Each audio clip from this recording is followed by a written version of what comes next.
दोस्तों, हर बच्चे का ये कर्तव्य है कि वह अपने माँ बाप की सेवा करे, उनकी सेहत का ख्याल रखे।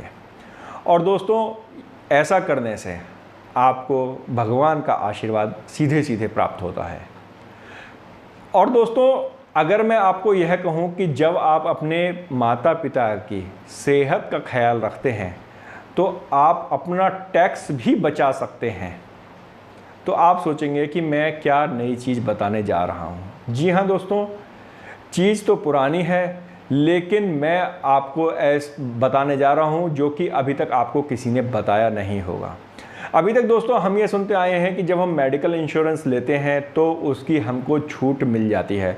जब हम मेडिकल इंश्योरेंस करते हैं तो अगर हमने अपना मेडिकल इंश्योरेंस किया है या अपने पेरेंट्स का मेडिकल इंश्योरेंस किया है तो जो हम उसका प्रीमियम पे करते हैं वो हम सेक्शन 80D के अंदर डिडक्शन क्लेम कर सकते हैं।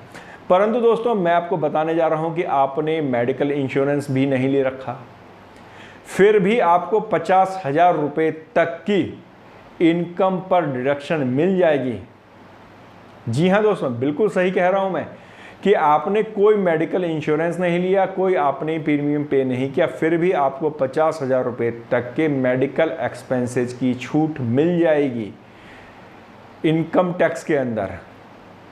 दोस्तों, वो कैसे, उसे बताने से पहले आपसे रिक्वेस्ट, आप हमारे चैनल को लाइक, शेयर और सब्सक्राइब कीजिए। दोस्तों, इनकम टैक्स के अंदर यदि आप अपने पेरेंट्स का मेडिकल का खर्चा करते हैं और आपके पेरेंट्स सीनियर सिटीजन हैं, यानी 60 साल से ऊपर उनकी उम्र है, और आपने उनकी सेहत के लिए, उनकी दवाइयों के लिए अगर आपने खर्चा किया तो 50,000 रुपये तक का खर्चा आपको एज डिडक्शन अलाउड होगा। जी हाँ, यदि आपने कोई भी खर्चा उनकी दवाइयों के ऊपर, उनके ट्रीटमेंट के ऊपर खर्च किया है तो आपको 50,000 रुपये तक की छूट प्राप्त होगी। आपने उसका मेडिकल इंश्योरेंस नहीं ले रखा है, आपने कोई मेडिकल का प्रीमियम आपने पे नहीं किया है, आपने डॉक्टर को फीस दी, आपने मेडिसिन्स परचेज की, आपने उनके ट्रीटमेंट के लिए हॉस्पिटल में पेमेंट किया, उन सभी खर्चों के ऊपर आपको छूट मिलेगी। तो 50,000 रुपये साल की आपको छूट मिलती है अपने पेरेंट्स के लिए। तो वो टोटल है, चाहे वो आपने अपने फादर के ऊपर किया हो या मदर के ऊपर किया हो, या अगर आपने दोनों के ऊपर भी किया है तो दोनों ही केसों में आपको 50,000 रुपये तक की इनकम आपकी डिडक्शन में आ जाएगी। तो इस तरह से सपोज आप अगर 30% के स्लैब में आते हैं तो आप लगभग 15-16 हज़ार रुपये का अपना इनकम टैक्स भी बचा सकते हैं।